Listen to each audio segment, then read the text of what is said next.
Welcome friends again on easy explore pharma. तो आज lecture start करने से पहले मैं ये बता दूं कि ये सब के नोट्स अवेलेबल हैं हमारे वेबसाइट पे, दैट इज़ www.easyexplorepharma.online पे। आप लोग वहाँ से ले सकते हैं और मैं लिंक डिस्क्रिप्शन बॉक्स में भी दे दूँगी, वहाँ से भी आप लोग ईजिली कैरी कर सकते हैं। लास्ट वीडियो लेक्चर में हम लोगों ने कोर्स डिस्पर्शन, उसके क्लासिफिकेशन, आइडियल प्रॉपर्टीज़ और सस्पेंशन के बारे में स्टडी किया था। आज हम लोग इंटरफेशियल प्रॉपर्टीज़ ऑफ सस्पेंशन के बारे में डिस्कस करेंगे। ये बहुत इम्पोर्टेंट टॉपिक है। देखिए, आइए स्टार्ट करते हैं। क्या होता है इंटरफेशियल प्रॉपर्टीज़? इसमें एक ग्राफ भी पढ़ेंगे जो कि थोड़ा इम्पोर्टेंट होता है। आइए स्टार्ट करते हैं। इंटरफेशियल प्रॉपर्टीज़ नाम से थोड़ा सा रिवाइंड हो सकता है कि इंटरफेशियल मतलब ये कुछ ऐसा है जो कि इंटरफेस पे है और पेरीफेरी पे है। अगर मैं आप लोगों को एक एग्जांपल लेके बताऊं तो ऐसे बता सकती हूँ कि देखिए, ये एक हमारा पार्टिकल्स है। ये जो कोर्स पार्टिकल्स हैं इसके ऊपर कुछ चार्जेस प्रेजेंट हैं, तो हम लोग कह सकते हैं कि ये जो चार्जेस हैं वो इंटरफेस पे प्रेजेंट है और पेरीफेरी पे प्रेजेंट है। या फिर अगर हम लोग दूसरे एग्जांपल से समझे कि ये हमारा एक सस्पेंशन है, ये हमारा एक सस्पेंशन है, ये सस्पेंशन का जो लास्ट और फर्स्ट पार्ट है इसको हम लोग कह सकते हैं ये इंटरफेस है, इंटरफेशियल। तो यहाँ पे जो प्रॉपर्टीज़ हो रही है उसको हम लोग समझेंगे, that is interfacial properties. Interfacial properties of suspension को हम लोगों ने 2 पार्ट्स में डिवाइड किया गया है और ये 2 फैक्टर्स अपने आप में लेते हैं। फर्स्ट फैक्टर होता है वो हमारा सरफेस फ्री एनर्जी है और दूसरा होता है पोटेंशियल एनर्जी ऑफ पार्टिकल्स। आइए देखते हैं सरफेस फ्री एनर्जी क्या है। सरफेस फ्री एनर्जी मतलब कि जो हमारे सस्पेंशन है, अगर हम लोग देखें एक सस्पेंशन बनाते हैं, एक सस्पेंशन के पेरीफेरी में और सरफेस में कुछ एडिशनल एनर्जी होते हैं जिसको हम लोग सरफेस फ्री एनर्जी कहते हैं। और यहाँ पे एक बार देख सकते हैं, surface of the liquid has more energy than the bulk, this additional energy known as surface free energy. देखिए, more energy than the bulk, bulk क्या है और सरफेस क्या है। अगर हम लोग एक सस्पेंशन लेते हैं, सस्पेंशन का ये जो फर्स्ट पार्ट है इसको हम लोग कह सकते हैं सरफेस। जो हम लोगों को ऊपर से दिख रहा है कि ये फर्स्ट पार्ट है, जिसको टच करने से सबसे पहले टच होगा वो हमारा सरफेस हो जाएगा सस्पेंशन का, और जो उसके अंदर में होगा उसको हम लोग क्या कहेंगे, बल्क। तो ये जो सरफेस है, इस सरफेस के पास कुछ एडिशनल एनर्जी होते हैं बल्क के कंपैरिजन में। This energy is nothing but the surface free energy. Surface free energy, जैसे ही हम लोग सरफेस एरिया बढ़ाएंगे सरफेस फ्री एनर्जी बढ़ेगा। ये तो डायग्राम से ही समझ आ रहा है कि जैसे जैसे सरफेस एरिया बढ़ाते जाएंगे सरफेस फ्री एनर्जी भी इंक्रीज होते जाएगा। अगर हम लोग पार्टिकल साइज जो हम लोग यूज़ कर रहे हैं इसमें उसको कम करते हैं तो हमारा सरफेस एरिया बढ़ेगा, और सरफेस एरिया बढ़ेगा तो हमारा सरफेस फ्री एनर्जी भी बढ़ेगा।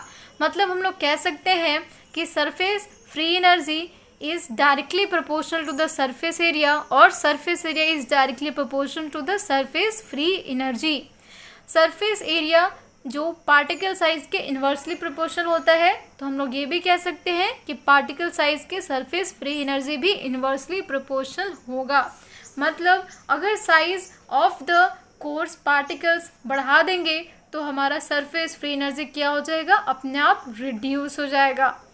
देखिए, ये जो सरफेस फ्री एनर्जी है इसको हम लोग एक इक्वेशन से बताते हैं, that equation is nothing but the delta G is equal to delta A into gamma C D. ये क्या है, इसको भी देखिए, ये क्या है, ये एक इंटरफेशियल टेंशन है between the continuous and the dispersion phase. मतलब कि ये सॉलिड पार्टिकल्स है और ये लिक्विड है, ये सॉलिड है और ये लिक्विड है। तो सॉलिड और लिक्विड के बीच में जो इंटरफेस आएगा, ये सॉलिड और ये लिक्विड, ये दोनों के बीच में जो इंटरफेस आएगा, this interface is nothing but the interfacial tension. Interface बोलेंगे इसको और इसमें जो टेंशन क्रिएट होगा this is known as the interfacial tension. तो ये गामा कुछ नहीं है, interfacial tension between the continuous and the dispersed phase. Delta G क्या है? डेल्टा जी मतलब surface free energy. Delta A क्या है? मतलब चेंज और increase in the surface area.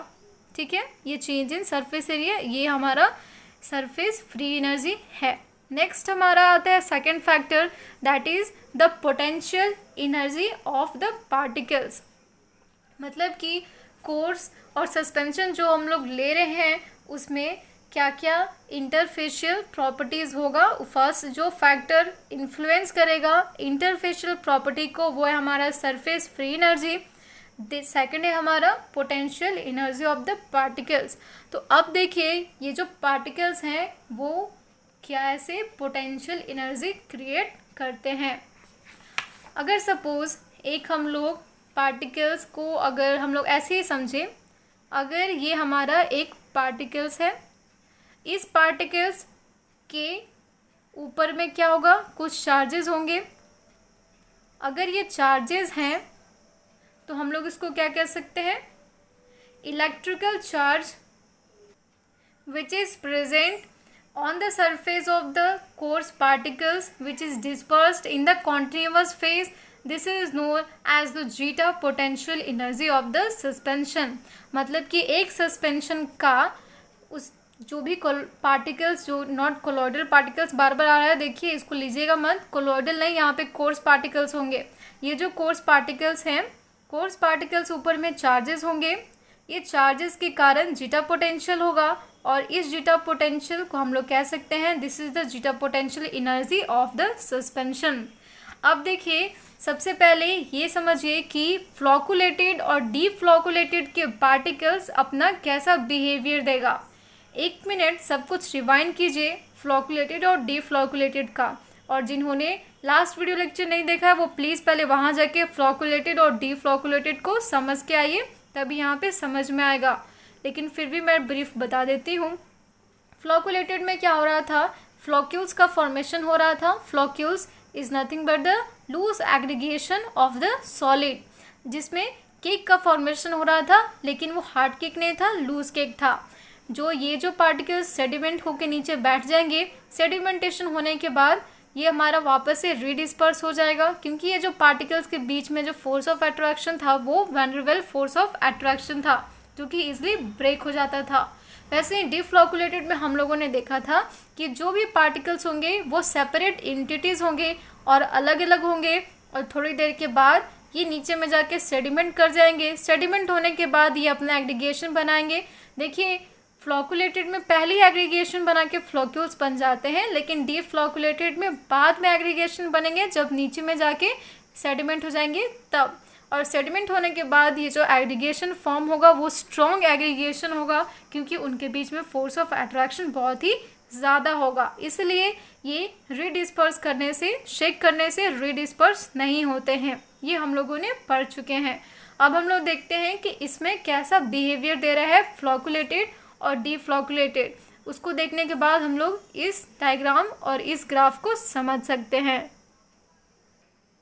देखिए यहाँ पे क्या होगा, डीफ्लॉकुलेटेड सस्पेंशन में पहले देखिए जो भी प्राइमरी मिनिमा, ये ग्राफ जो था उसमें ये प्राइमरी मिनिमा में रिप्रेजेंट होगा। तो प्राइमरी मिनिमा में कैसे रिप्रेजेंट होगा? वो जो ग्राफ अभी मैंने आप लोगों को दिखाया था, ये वाली ग्राफ जो थी, इसको ध्यान से देखिए। ये वाली ग्राफ देख के कुछ कुछ ये भी याद आ रहा है कि ये ग्राफ हम लोग पहले ही स्टडी कर चुके हैं कोलॉइडल डिस्पर्शन वाले चैप्टर में। वहाँ पे भी कुछ इसी तरह का डायग्राम था और कुछ इसी तरह का इसमें सारा स्ट्रक्चर था। यहाँ पे देखिए, यहाँ पे जो हमारा दिखा रहा है वो है प्राइमरी मिनिमा, और प्राइमरी मिनिमा के यहाँ पे क्या दिखा रहा है? Attractive curve. इस ग्राफ को मैं एक्सप्लेन नहीं करूँगी, एक कर चुकी हूँ कोलॉइडल डिस्पर्शन में, उसका लिंक दे रही हूँ, वो आप लोग वहाँ पे विजिट करके देख लीजिए।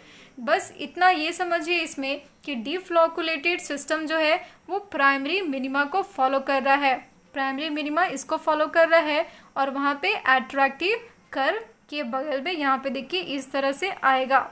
और जो फ्लॉकुलेटेड है वो सेकेंडरी मिनिमा को फॉलो करता है। कैसे प्राइमरी मिनिमा को फॉलो करता है, क्योंकि हम लोग ये जानते हैं कि प्राइमरी मिनिमा को वही फॉलो करता है जिसमें क्या होता है, रिपल्सिव फोर्स होता है, और secondary minima that is flocculated को वही फॉलो करता है जिसमें अट्रैक्टिव फोर्स होता है ना। तो हम लोग आइए देखते हैं।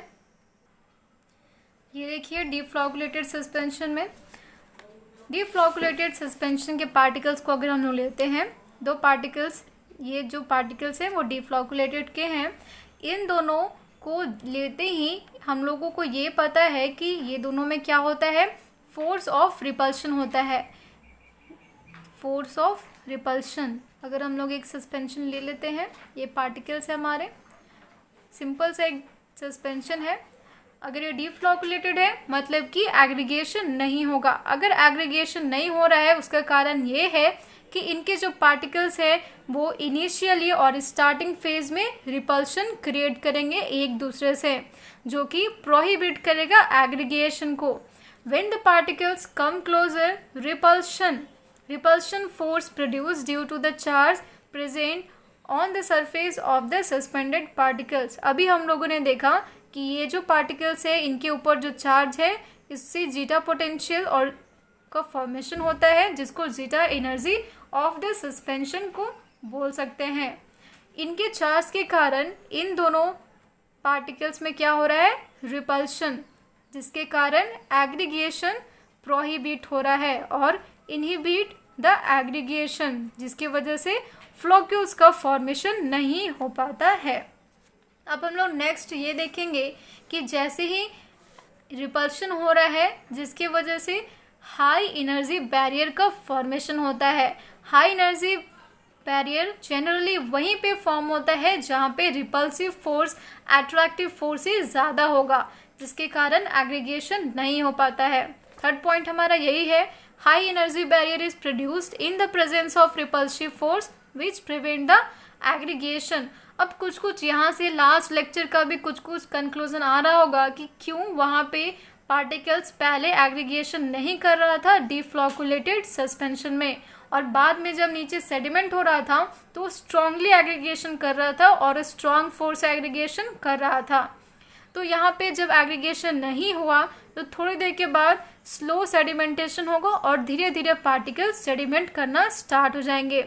सेडिमेंट करने के बाद जो पार्टिकल्स क्या होंगे, स्ट्रॉन्ग अट्रैक्टिव फोर्स से ज्वाइंट हो जाएंगे, जिसके कारण जीटा पोटेंशियल दोनों के बीच में जो था वो पूरी तरह से खत्म हो जाएगा। मतलब जीटा पोटेंशियल अट्रैक्टिव फोर्स से वहाँ पे ओवरकम हो जा रहा है हमारा डिफ्लॉकुलेटेड सस्पेंशन में, और एट लास्ट जो केक का फॉर्मेशन होगा वो स्ट्रॉन्ग केक का फॉर्मेशन होगा और हार्ड केक होगा, जिसको रिडिस्पर्स नहीं हो सकता है शेक करने पे। तो हमारा सिंपल सा यही था, और इसको हम लोग प्राइमरी मिनिमा में डिनोट कर रहे थे हमारे ग्राफ में। ग्राफ को मैं फिर से दिखाऊंगी और एक बार फिर से उसको बता दूंगी। यहाँ पे देखिए, वैसे ही इन फ्लॉकुलेटेड सस्पेंशन में क्या होगा कि स्टार्टिंग में ही फ्लॉक्यूल्स का फॉर्मेशन हो रहा था। फ्लॉक्यूल्स का फॉर्मेशन हो रहा था मतलब attractive force is predominated at the repulsive force. मतलब यहाँ पे जो दो पार्टिकल्स हैं वो स्टार्टिंग में ही क्या हो रहा है, दोनों के बीच में ये अट्रैक्शन होगा, अट्रैक्टिव फोर्स ज़्यादा हो जाएगा रिपल्सिव फोर्स से, जिससे ये दोनों यहीं पे क्या हो जाएंगे, एग्रीगेट होने के बाद ये क्या बन जाएंगे, फ्लॉक्यूल्स बन जाएंगे। ऐसे ऐसे फ्लॉक्यूल्स बन जाएंगे। फ्लॉक्यूल्स बनने के थोड़ी देर बाद ही ये नीचे में जाके सेडिमेंट कर जाएंगे, और सेडिमेंट होने के बाद पूरी तरह से नीचे जाके बैठ जाएंगे, बहुत ही जल्दी बैठेंगे। ओके, और वो जो सुपरनेटेंट ऊपर हो जाएगा वो पूरी तरह से हमारा क्लियर हो जाएगा। और जैसे ही ये बैठेंगे और सेडिमेंट होंगे, इनके बीच में जो बॉन्ड बनेगा वो weak van der Waals force होगा, जिसके कारण इसको रीडिस्पर्स करने से ये रीडिस्पर्स हो जाएगा हमारा शेक करने से। Sediment form but are loosely packed by weak van der Waals force which is redispersed on shaking. अब जो बताया मैंने उसको हम लोग ब्रीफली एक डायग्रामेटिक समझ लेंगे। वैसे तो हर कुछ को डायग्रामेटिक ही देख रहे हैं, फिर भी एक बार इस पे भी देख लेते हैं। Steps which is occurred in the deflocculated suspended particles and flocculated suspended particles। First step क्या था कि रिपल्शन ज़्यादा हो रहा था अट्रैक्टिव फोर्स से, यहाँ देखिए रिपल्शन ज़्यादा होगा। सेकेंड स्टेप ये था कि रिपल्शन ज़्यादा होने के कारण एग्रीगेशन का फॉर्मेशन नहीं होगा, जिसके कारण जो पार्टिकल्स हैं वो नीचे जाके सेडिमेंट हो जाएंगे बहुत ही धीरे धीरे। सेडिमेंटेशन होने के बाद जो पार्टिकल्स हैं वो स्ट्रांगली एग्रीगेशन कर लेंगे और स्ट्रांग फोर्स यानी स्ट्रांग फोर्स से बॉन्डेड हो जाएंगे, जिनको हार्ड केक का फॉर्मेशन हो जाएगा, जिनको शेक करने से रिडिस्पर्स करना बहुत ही ज़्यादा मुश्किल हो जाएगा। वैसे ही हम लोग फ्लोकुलेटेड सस्पेंडेड पार्टिकल्स में भी देखें कि अट्रैक्शन ज़्यादा हो रहा है रिपल्शन से, जिसके कारण फ्लोक्यूल्स बन जा रहे हैं। वो फ्लोक्यूल्स बहुत ही जल्दी नीचे जाके सेडिमेंट कर जा रहे हैं। सेडिमेंट करने के बाद जो अट्रैक्ट दोनों के बीच में बॉन्ड बनता है वो बहुत ही वीक फोर्स होता है, जिसके कारण वो शेक करने से रिडिस्पर्स हो जाते हैं। तो ये था हमारा, अच्छा हाँ, इसको सेकेंडरी मिनिमा से बताते हैं। देखिए यहाँ पे सेकेंडरी मिनिमा और हमारा ये था प्राइमरी मिनिमा। अब हम लोग डायग्राम में देखते हैं कि ग्राफ में कहाँ पे है ये प्राइमरी और सेकेंडरी मिनिमा। ये देखिए ये हमारा प्राइमरी मिनिमा है जो कि डीप फ्लोकुलेटेड बता रहा था। डीप फ्लोकुलेटेड में देखिए यहाँ पे ये कहाँ पे जा रहा है, हमारा रिपल्शन कर्व के पास जा रहा है। और यहाँ पे ये सेकेंडरी मिनिमा था जो कि फ्लोकुलेटेड बताता है, ये हमारा इस तरह से होता है। तो आज के वीडियो लेक्चर में हम लोगों ने इंटरफेशियल प्रॉपर्टीज़ को कवर किया है। नेक्स्ट वीडियो लेक्चर में हम लोग सेडिमेंटेशन और सेटलिंग प्रॉपर्टीज़ को स्टडी करेंगे और उसके नेक्स्ट वीडियो लेक्चर में हम लोग प्रिपरेशन और फॉर्मुलेशन ऑफ सस्पेंशन के बारे में स्टडी करेंगे। So thank you so much for watching us, keep connecting with us, thank you so much.